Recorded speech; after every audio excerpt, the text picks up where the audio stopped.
Good morning students. एक बार फिर स्वागत है आपका सॉलिड स्टेट के अगले लेक्चर में।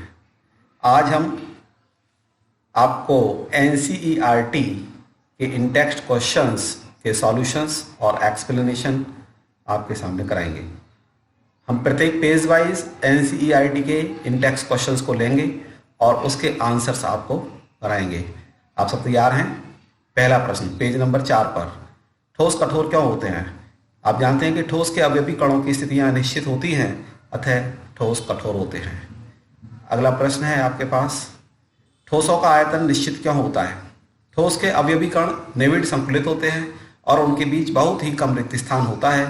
ये गमन करने के लिए स्वतंत्र नहीं होते और केवल अपनी माध्य स्थितियों के सापेक्ष दोलन करते हैं, अतः ठोसों का आयतन निश्चित होता है। आपके कुछ ठोस दिए हुए हैं, इनको क्रिस्टलीय और अक्रिस्टलीय ठोसों में वर्गीकृत करना है। तो जो इसमें अक्रिस्टलीय ठोस हैं वो हैं पॉलीयूरीथेन, टेफ्लॉन, सेलोफेन, पॉलीविनाइल क्लोराइड, रेशा कांच। और क्रिस्टलीय ठोस है इसमें naphthalene, benzoic acid, potassium nitrate और तांबा।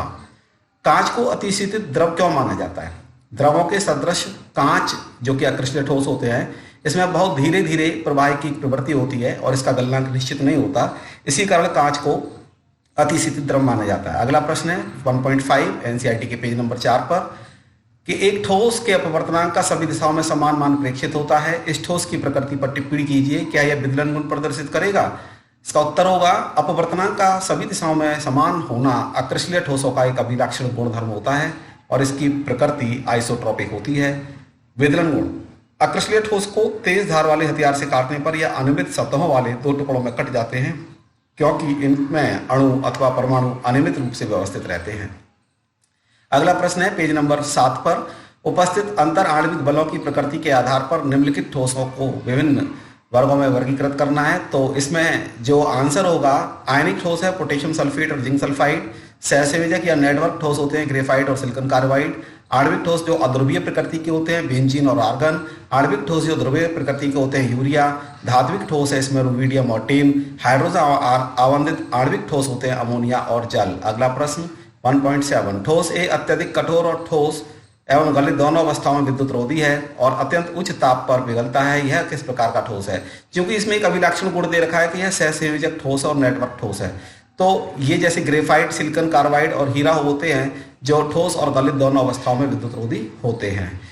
आयनिक ठोस गलित अवस्था में विद्युत के चालक होते हैं परंतु ठोस अवस्था में नहीं। इसकी व्याख्या कीजिए।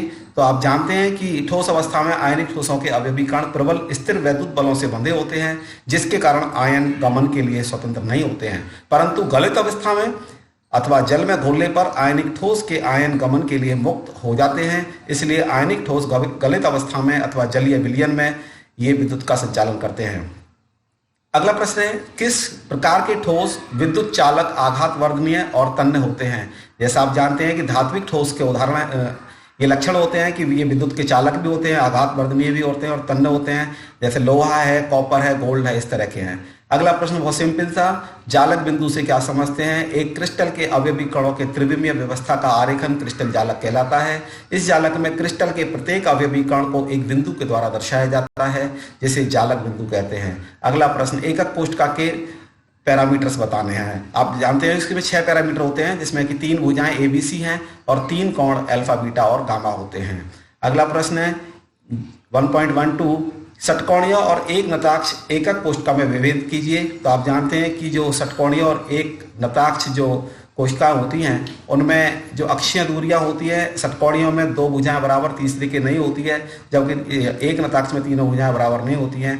अक्षीय कोण की स्थिति के बारे में देखें तो षटकोणियों में 2 कोण 90 डिग्री के और एक 120 डिग्री का होता है, जबकि एक नताक्ष में 2 कोण 90 के और तीसरा कोण 120 डिग्री का नहीं होता है। अगला प्रश्न है 1.12, निम्नलिखित में विभेद कीजिए फलक केंद्रित और अंत केंद्रित कोशिका। जैसा कि आप जानते हो, फलक केंद्रित एकक कोशिका के कोनों पर उपस्थित अवयवी कणों के अतिरिक्त एक अवयवी कण फलक के केंद्र पर भी होता है, प्रत्येक फलक पर भी होता है। और जबकि अंत केंद्रित में कोनों पर उपस्थित अवयवी कणों के अतिरिक्त एक अवयवी कण किन्हीं 2 विपरीत फलकों के केंद्र में पाया जाता है। अगला प्रश्न 1.13, स्पष्ट कीजिए कि घनीय एकक कोशिका में कोने और अंत केंद्र पर उपस्थित परमाणु का कितना भाग सन्निकट कोष्ठका से सहभाजित होता है। तो हम जानते हैं कि जो एक घनीय एकक कोशिका यानी आध घनीय एकक कोशिका में जो वास्तव में परमाणु का 1/8वां भाग होता है, और जबकि अंत केंद्रित परमाणु का संपूर्ण भाग उसको कोशिका के अंदर ही रहता है। अगला प्रश्न है, एक अणु की वर्ग निविड संकलित परिधमय द्विविमीय उपसंयोजन संख्या कितनी होती है? आप अच्छी तरह से जानते हैं 4, क्योंकि प्रत्येक जो गोला होता है 4 निकटवर्ती गोलों को स्पर्श करता है। अगला प्रश्न 1.15, एक यौगिक के षटकोणीय निविड संकुलन की संरचना बनाता है। इसके 0.5 मोल में कुल रिक्ति कितनी होंगी? तो आप जानते हैं कि 1 मोल जो होता है उसमें आवागाद्रो संख्या के बराबर ही परमाणु उपस्थित होते हैं। तो आवागाद्रो संख्या होती है 6.022 × 10⁻23। हम 0.5 मोल में निकालेंगे तो हमने यौगिक के 0.5 में मोल में परमाणुओं की संख्या हो गई 0.5 × 6.022 × 10⁻23। सोल्व करने पर आ जाएगा 3.011 × 10⁻23। जितनी अष्टफलकीय रिक्तियों की संख्या है वो संकुलन में परमाणुओं की संख्या के बराबर होती है। अतः अष्टफलकीय रिक्तियों की संख्या कितनी होगी? 3.011 × 10⁻23। चतुष्फलकीय रिक्तियों की संख्या 2 गुनी होती है संकुलन में परमाणुओं की संख्या के, तो बराबर हो गया 2 × 3.011 × 10⁻23 बराबर 6.022 × 10⁻23। और कुल रिक्तियों की संख्या कितनी होगी? दोनों को जोड़ दिया जाएगा, जोड़ करने पर आएगा 9.033 × 10⁻23। ये कुल रिक्तियों की संख्या होगी। अगला प्रश्न है, एक यौगिक 2 तत्वों M और N से बना है। तत्व N CCP संरचना बनाता है और M परमाणु चतुष्फलकीय रिक्तियों के 1/3 भाग को अध्यासित करते हैं। यौगिक का सूत्र क्या होगा? आप जानते हैं कि हमने माना CCP में N परमाणु की जो संख्या स्मॉल n है, तो चतुष्फलकीय की रिक्ति इसकी दोगुनी 2n हो गई, क्योंकि M परमाणु चतुष्फलकीय रिक्तियों का 1/3 भाग घेरते हैं। अतः M परमाणु की संख्या = 2n/3, M = n = 2n/3 n = 2:3। अतः सूत्र होगा M2n3। अगला है प्रश्न 1.17, निम्नलिखित में से किस जालक में उच्चतम संकलन क्षमता है? देखिए, हम जानते हैं सरल घनीय की होती है 52.4%, केंद्रित घनीय जालक की होती है 68% और षटकोणीय निविड संकलन की होती है 74%। अब तीनों में किसकी ज्यादा है? डेफिनेट रूप से षटकोणीय निविड संकलन की जालक संकलन क्षमता 74% होती है, जो कि उच्चतम है इन तीनों में। अगला प्रश्न है, एक तत्व का मोलर द्रव्यमान 2.7 × 10⁻² किलोग्राम प्रति मोल है। यह 405 पिकोमीटर लंबाई की भुजा वाली एक घनीय एकक कोष्ठ का बनाता है। यदि उसका घनत्व 2.7 × 10³ किलोग्राम प्रति मीटर क्यूब है, तो घनीय एकक कोष्ठका की प्रकृति क्या होगी? परमाणु की संख्या हम कैसे ज्ञात करेंगे? घनीय एकक कोष्ठका की प्रकृति हम निर्धारित करेंगे परमाणु की संख्या ज्ञात करके। तो परमाणु की संख्या के लिए हमारे पास घनत्व का सूत्र होता है D = Z × M/1/3 × Na। Solve करने पर Z की वैल्यू आ जाएगी D × 1/3 × Na/m। वैल्यू रखेंगे हम, M हमें दे रखा है, M क्या है यहाँ पर? M है मोलर द्रव्यमान, जो दे रखा है आपको 2.7 × 10⁻² किलोग्राम प्रति मोल। ए क्या है यहाँ पर? भुजा, कोर की लंबाई, ये पिकोमीटर में दे रखी है, तो इसको हम मीटर में कन्वर्ट करेंगे। मीटर में कन्वर्ट करने के बाद आ जाएगी 4.05 × 10⁻10 मीटर। घनत्व दे रखा है 2.7 × 10³ किलोग्राम प्रति मीटर क्यूब और आवागाद्रो संख्या की value Na = 6.022 × 10⁻23 mole inverse. Solve करने के बाद Z की वैल्यू आ जाएगी 4।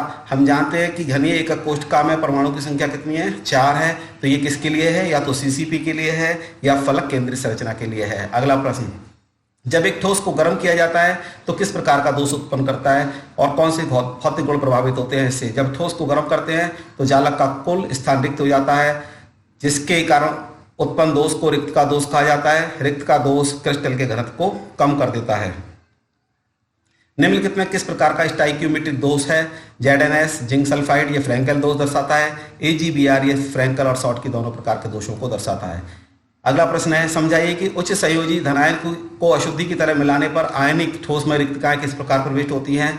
जब गलित NaCl को स्ट्रोंशियम क्लोराइड की अल्प मात्रा के साथ क्रिस्टलीकृत किया जाता है तो जालक में सोडियम आयन का कुछ स्थान स्ट्रोंशियम आयन द्वारा घेर लिया जाता है। प्रत्येक स्थिति में सोडियम आयन के द्वारा 2 सोडियम आयन का स्थान प्रतिस्थापित किया जाता है और यह एक सोडियम आयन का स्थान ग्रहण करता है और दूसरा सोडियम आयन का स्थान रिक्त रह जाता है। इस प्रकार उत्पन्न धनायन रिक्तियों की संख्या स्ट्रोंशियम आयन के बराबर होती है। चित्र में भी देख सकते हैं कि एक जगह सोडियम आयन और स्ट्रोंशियम आयन और यहाँ पर एक खाली स्थान है जो वैकेंसी है आपके पास।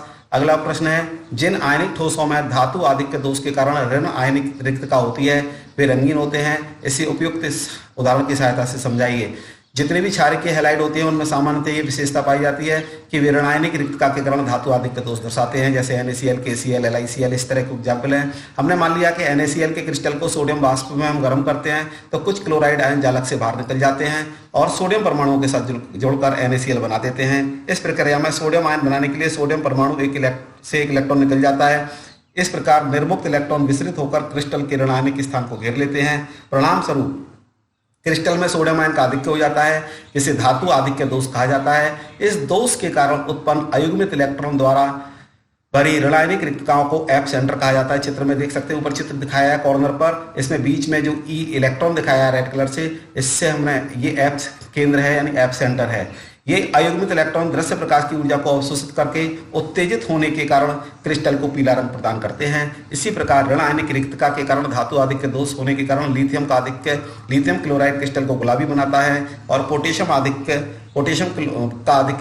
क्लोराइड क्रिस्टल को बैंगनी बना देता है। अगला प्रश्न पेज नंबर 30 पर, प्रश्न नंबर 1.23, वर्ग 14 के तत्व को n प्रकार के अर्धचालक में उपयुक्त अशुद्धि के द्वारा अपमिश्रित करके रूपांतरित करना है। यह अशुद्धि किस वर्ग से है? हम जानते हैं कि जो n प्रकार के अर्धचालक है उसमें वर्ग 15 की अशुद्धि जैसे फास्फोरस, आर्सेनिक इत्यादि मिलाई जाती हैं। अगला प्रश्न पेज नंबर 30 पर, अंतिम प्रश्न NCERT इन टेक्स्ट क्वेश्चंस का, किस प्रकार के पदार्थों से अच्छे स्थायी चुंबक बनाए जा सकते हैं?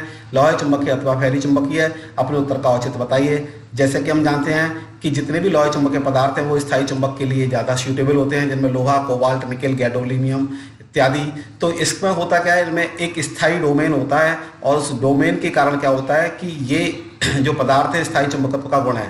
तो आप जानते हैं कि जो फेरी चुंबकीय पदार्थ होते हैं और उसमें दुर्बल चुंबकत्व होता है, जबकि लोहे चुंबकीय पदार्थों में प्रबल चुंबकत्व होता है। ठोस अवस्था में लोहे चुंबकीय पदार्थों के धातु आयन छोटे खंडों में एक साथ समूहित हो जाते हैं, जिन्हें डोमेन कहते हैं। इस प्रकार प्रत्येक डोमेन एक छोटे चुंबक की तरह व्यवहार करता है। लोहे चुंबकीय पदार्थ के अचुंबकीय टुकड़े में डोमेन अनियमित रूप से अभिविन्यासित होते हैं और उनका संपूर्ण आघूर्ण निरस्त हो जाता है। पदार्थ के चुंबकीय क्षेत्र में रखने पर सभी डोमेन चुंबकीय क्षेत्र की दिशा में अभिविन्यासित हो जाते हैं और प्रबल चुंबकीय प्रभाव उत्पन्न करते हैं। चुंबकीय क्षेत्र हटा लेने पर भी डोमेनों का क्रम बना रहता है और लोहे चुंबकीय पदार्थ स्थायी चुंबक बन जाते हैं। आज की कक्षा में इतना ही।